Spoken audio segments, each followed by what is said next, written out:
ಇವತ್ತು ಸಿಐಡಿ ಇಂದ ಐವ ಬಂದಿದ್ರು ಸ್ಟೇಟ್ಮೆಂಟ್ ರೆಕಾರ್ಡ್ ಮಾಡೋಕ್ಕೆ, ನೀವು ಕಂಪ್ಲೇಂಟ್. ಸೊ ಇವತ್ತು ಏನಾಯ್ತು, ಏನು ಸ್ಟೇಟ್ಮೆಂಟ್? ನೋಡಿ, ಆದಂಥ ಘಟನೆ ಬಗ್ಗೆ ಏನೇನಿತ್ತು ಅದನ್ನು ಅವರು ಯಾವ್ಯಾವ ರೀತಿ ಕೇಳಿದ್ರು ಆ ರೀತಿ ಆ ಘಟನೆ ಬಗ್ಗೆ ವಿವರಣೆಯನ್ನು ಕೊಟ್ಟಿದ್ರು.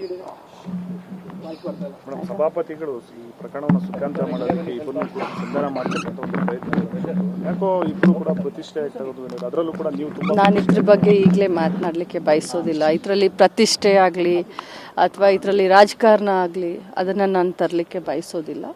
ಇದು ನನ್ನ ಸ್ವಾಭಿಮಾನದ ಪ್ರಶ್ನೆ, ಒಬ್ಬ ಹೆಣ್ಮಗಳಿಗಾಗಿರುವಂಥ ಅನ್ಯಾಯದ ಪ್ರಶ್ನೆ. ಇದ್ರ ವಿರುದ್ಧ ನಾನು ಹೋರಾಟ ಮಾಡ್ತಾ ಇದ್ದೀನಿ. ಮೇಡಮ್, ಈ ವಿಚಾರಕ್ಕೆ ಸಂಬಂಧಪಟ್ಟಂತೆ ಸಿಐಡಿ ಅವರು ಕೂಡ ಪರಿಷತ್ ಕಾರ್ಯದರ್ಶಿ ಅವರಿಗೆ ಪತ್ರ ಬರ್ತಿದ್ದಾರೆ ಮಾಜರ್ ಮಾಡೋ ವಿಚಾರಕ್ಕೆ ಮತ್ತು ಅಲ್ಲಿ ಆಡಿಯೋ ವಿಡಿಯೋ ವಿಚಾರಕ್ಕೆ. ಅದರಿಂದ ಇದುವರೆಗೂ ಕೂಡ ಯಾವುದೇ ರೀತಿ ಪಾಸಿಟಿವ್ ರೆಸ್ಪಾನ್ಸ್ ಬಂದಿಲ್ಲ ಅಂತೇಳಿ, ಅದನ್ನ ಮಾಡಲಿಕ್ಕೆ ಮಾಜರ್ ಮಾಡಲಿಕ್ಕೆ ಪೊಲೀಸರಿಗೆ ಅಧಿಕಾರ ಇಲ್ಲ. ಇದು ಕಂಪ್ಲೇಂಟ್ ಆಗಿ ನಿಮಗೆ ಸ್ವಲ್ಪ ಒಂದು ಹಂತದಲ್ಲಿ ಹಿನ್ನಡೆ, ಏನು ಹೇಳ್ತೀರಿ?